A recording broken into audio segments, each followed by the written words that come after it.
Hello everyone, आप सभी का स्वागत है कोगेट सोसाइटी यूट्यूब चैनल में। और आज की वीडियो में हम स्टार्ट करेंगे क्रुस्कल सेल्गो। क्रुस्कल सेल्गो जो है आपका मिनिमम स्पैनिंग ट्री निकालने का एक एल्गो है। ठीक है, मतलब आपको एक ग्राफ रहता है, उससे आपको एक मिनिमम स्पैनिंग ट्री निकालना रहती है। आपको मैंने लास्ट क्लास में बताया है स्पैनिंग ट्री क्या होती है। तो आप अगर आपने वो वीडियो नहीं देखा तो पहले आप उस वीडियो को देख लेना। ठीक, एंड ये जो एल्गो है इससे हम मिनिमम स्पैनिंग ट्री निकालते हैं और साथ में उसका कॉस्ट भी निकालते हैं। तो इस एल्गो की मैंने स्टेप्स लिखी हुई है, तो वो हम स्टेप्स को फॉलो करेंगे और मैं आपको एक क्वेश्चन भी कराऊंगा प्रैक्टिस के लिए, ताकि आपको समझ में आए कि कैसे ये एल्गो वर्क कर रहा है। और आपको जनरली क्वेश्चन के साथ है कि आपको एक ग्राफ दे दिया कॉम्प्लिकेटेड सा, और उसमें बोला आपको कि क्रुस्कल सेल्गो लगाना है या प्रिम सेल्गो लगाना है। क्रुस्कल सेल्गो बहुत ईजी है प्रिम सेल्गो के कंपेरिजन में। बच्चों को कंफ्यूजन होता है सबसे ज़्यादा प्रिम सेल्गो में। ठीक है, उसके कारण भी बताता हूँ। आपका जो क्रुस्कल सेल्गो रहता है वो डिसकनेक्टेड ग्राफ, मतलब उसके उसमें जो हर इटरेशन रहती है आपकी, जब भी आप एमएसटी बनाते हो तो एक एक एज को लोगे आप, एक साथ सारी एज को लोगे नहीं। तो जो हर इटरेशन रहती है ना, एज जिसमें हम डालते हैं ग्राफ के अंदर और कंप्लीट करते हैं उस ग्राफ को एमएसटी बनाते हैं, वो हर इटरेशन में आपका ग्राफ जो है कैन बी डिस्कनेक्टेड और कनेक्टेड, दोनों कंडीशन हो सकती है। कैन बी डिस्कनेक्टेड और कनेक्टेड, ये वाली चीज होती है क्रुस्कल में। तो इसको करने के लिए ये जो कारण है डिस्कनेक्टेड और कनेक्टेड वाली, इसके कारण इसकी एक मेथड है जो जैसे हम ट्रिक समझ लो या एक मेथड समझ लो, उसके कारण आप उस क्वेश्चन को आराम से कर लोगे। तो वो मैं आपको बता देता हूँ इस वीडियो में, है ना। उसके अलावा आपको इसमें कुछ ज़्यादा इंपॉर्टेंट इतना है नहीं। आपको मेनली पूछते हैं थियोरिटिकल, जो पूछते हैं आपको वो एमएसटी से रिलेटेड पूछते हैं, बट क्रुस्कल्स के रिलेटेड आपको थ्योरी ऐसी कुछ नहीं आएगी, आपको न्यूमेरिकल टाइप ही आएगा। तो वो मैं आपको बता देता हूँ। इसकी स्टेप्स में हम देख लेते हैं, फिर मैं आपको वो मेथड एक्चुअल क्वेश्चन में करके बता दूंगा। तो देखो, पहली स्टेप बोलती है कि आपको ऐसी एज सिलेक्ट करना है जो मिनिमम वेट की हो, है ना। जी से, जो जी है हमारे यहाँ पे, जैसे ये जी है, तो इससे मिनिमम वेट वाली कौन सी 1 है, तो मैंने इसको सिलेक्ट करा सबसे पहले और उसको मैंने इसमें ऐड कर दिया। सिर्फ ये हमारा टी है, ये हमारा जी है और ये हमारा टी है। नेक्स्ट स्टेप है कि अगर साइकिल बन रही है टी में, जो कि यहाँ पर अभी नहीं बन रही, बट आगे बताऊंगा कैसे साइकिल बन रही है, तो उसमें आपको उस एज को इग्नोर करना है। जो भी जिस जिस भी लेटेस्ट इटरेशन में जो एज आपने डाली जिसके कारण साइकिल बन रही है, ठीक है, तो उस एज को आपको रिमूव करना है। जो लेटेस्ट इटरेशन वाली है वो वाली, ठीक है। ऐसा नहीं आप कोई दूसरी एज जो पहले दूसरी इटरेशन की जो एज थी उसको रिमूव कर दिया, वो नहीं करना है, तो अल्गो फेल हो जाएगा नहीं तो। तो ये आपकी सेकंड स्टेप हो गई। एंड थर्ड स्टेप हो गई आपकी कि वापस से आपको रिपीट करना है इस 1 और 2 को, जब तक आपका n-1 एजेस नहीं आ जाए। मान लो, क्योंकि हमने पढ़ा था एमएसटी में, अगर n वर्टाइसेस हैं तो आपके पास n-1 एजेस होती हैं।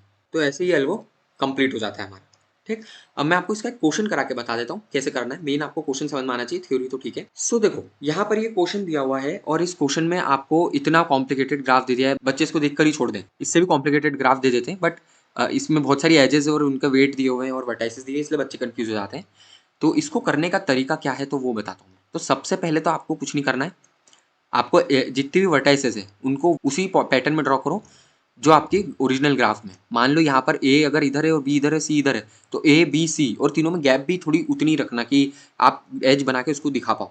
वो बना ली, फर्स्ट स्टेप कंप्लीट।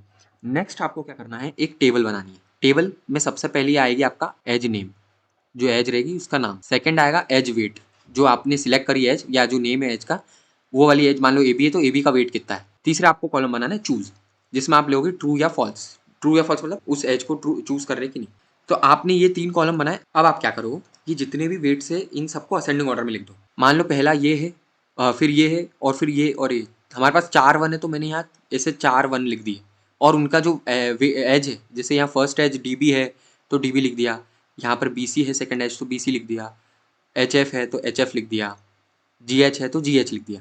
और ये इन सबको लिखने के बाद आपको शुरुआत करनी है अपने एल्गो की। ये आपने आगे भी सब लिख दिए, जो भी होगा आगे 2 होगा, 3 होगा, 4 6 ऐसे आएगा, है ना। और उसका यहाँ पर एज का नाम लिख देना, जो भी एज है आपकी। अब आपको एक एक करके इन एजेस को चूज करना है। सबसे पहले मैंने लिया एच डी बी। तो एच डी बी के कारण मेरा एक चीज़ याद रखनी, आपकी साइकिल नहीं बनना, फॉर्म होना चाहिए, ठीक है। ग्राफ डिस्कनेक्टेड हो सकता है बट साइकिल फॉर्म नहीं होना चाहिए। तो आपने उठाया सबसे पहले डीबी को, डीबी का वेट 1 है तो मैं डीबी को चूज कर सकता हूँ। तो यस, डीबी को मैं चूज कर सकता हूँ, तो मैंने यहाँ पर डीबी को सबसे पहले चूज कर लिया, ठीक है। फिर अगला 1 लिया, अगला 1 हमारा बीसी वाला है, ये वाला। तो क्या मैं इसको चूज कर सकता हूँ, तो यस, अभी भी ग्राफ मेरा साइकिल फॉर्म नहीं कर रहा है तो मैंने चूज कर लिया, ठीक। नेक्स्ट 1 हमारा जी एच वाला है, तो क्या मैं चूज कर सकता हूँ, तो हाँ, इसको चूज कर सकता हूँ क्योंकि अभी भी साइकिल फॉर्म नहीं हुई है। और उसके फिर एच एफ भी एक है हमारा, एच एफ चूज करता हूँ तो एच एफ से क्या साइकिल फॉर्म हो रही है, तो नहीं हो रही है, तो आप इसको भी चूज कर लो। तो आपने 1 वाले सारे चूज कर लिए। अब आप चालू करो 2 वाले। तो 2 वाला एक ये दिख रहा है, ये है और ये है, ठीक है। अब मान लो मैंने सबसे पहले ए बी लिया, तो जैसे यहाँ ए बी है तो ए बी को हम चूज़ कर सकते हैं क्या? तो अभी तो मेरे पास ये खाली है, ये दोनों ये अभी कंसिडर मत करना आप, है ना, ये पहले का लिखा हुआ है। अभी जो मैं बना रहा हूँ रेड से, आप उसको देखना। तो ये अभी दोनों ए से बी और ए से डी कनेक्टेड नहीं है, तो आप कोई सी भी चूज़ कर लो। मान लो मैंने ये चूज़ कर ली ए से बी, तो यस मैं चूज़ कर सकता हूँ, कोई तकलीफ नहीं। नेक्स्ट आएगा ए से डी चूज़ कर सकता हूँ क्या अगली इटरेशन में? तो नहीं कर सकता, कोई सी भी एक ले सकते हो, जैसा ऑर्डर लिखा आपने उस हिसाब से चूज़ करो, क्योंकि यहाँ जैसे ही आप ए डी को चूज़ करोगे तो आपकी यहाँ एक साइकिल फॉर्म हो जाएगी, और साइकिल हमारी फॉर्म नहीं होना चाहिए, तो आप यहाँ पर ए डी को चूज़ नहीं करोगे। यहाँ पर जो मैंने लिखा हुआ था पहले, उसमें मैंने ए बी को चूज़ नहीं करा था और ए डी को चूज़ करा था। कोई भी ऑर्डर चल सकता है, ऐसा नहीं कि आपको सेम मेरे जैसा ऑर्डर में लाना है, बस ये है साइकिल फॉर्म नहीं होना चाहिए, तो वो आपको ध्यान रखना है। ठीक है, तो मैंने चूज़ कर लिया ए बी को, ये इसका वेट 2 हो गया, इसको मैं चूज़ नहीं कर सकता, इसको हटा दिया। अब मैंने क्या करा, मैं अगले 2 पे चलता हूँ। अगला 2 मेरा ये रहा, इसमें मैं सी और ई है, तो क्या मैं चूज़ कर सकता हूँ? तो येस कर सकता हूँ, अभी तक साइकिल तो फॉर्म नहीं हुई है, कर लिया इसको भी। ठीक है, 2 वाले सारे खत्म हो गए। अब मैं आता हूँ 3 पे।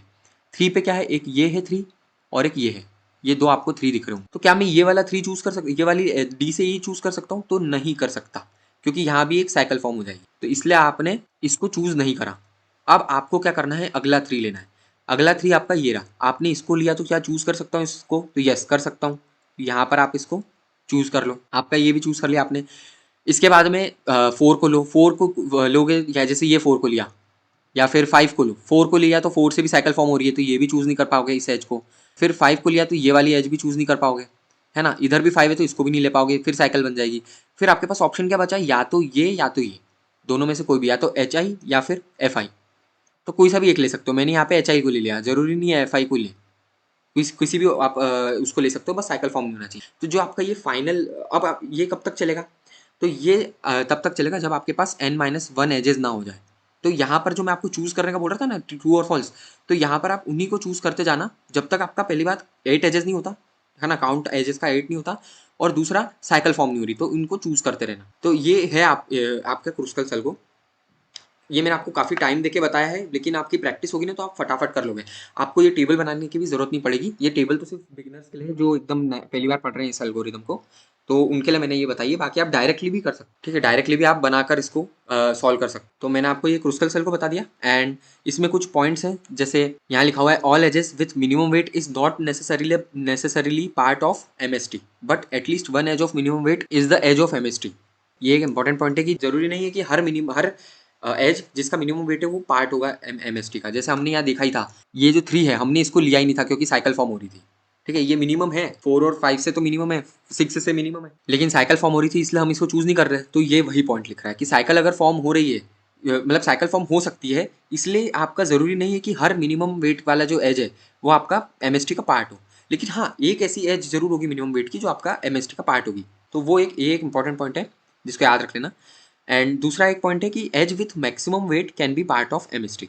तो यहाँ पर आप देख सकते हो मैंने 6 को चूज करा था, तो 6 मैक्सिमम वेट वाला है, तो उसको मैंने चूज करा था, ये वाला चूज करा था मैंने 6, ठीक है। अगर आपको ये पॉइंट्स याद नहीं रहे या इस तरह के थ्योरेटिकल क्वेश्चन अगर आपको आ गए, तो आप क्या करो, कोई सा भी छोटा सा ग्राफ लो, है ना, उसके आप एमएसटी बना लो, स्क्वायर ही ले लो, स्क्वायर से ही आप कर सकते। स्क्वायर का एक का वेट 1 दे दो, एक का वेट 1 दे दो, या कोई ऐसा डायग्राफ ले लो, जैसे ये ले लिया हमने, एक ऐसा ग्राफ ले लिया, ठीक है, इसका 2 हो गया, इसका 3 हो गया, इसका 4 हो गया। तो अब आप इसको ट्राई करो कि इसके अंदर जो स्टेटमेंट्स ये लिखे हुए हैं ये ट्रू हो रहे कि नहीं, किस कंडीशन में ट्रू हो रहे हैं। अगर वो कंडीशन इसमें लिखी हुई है आपके स्टेटमेंट में, तो वो स्टेटमेंट करेक्ट है, नहीं तो गलत है।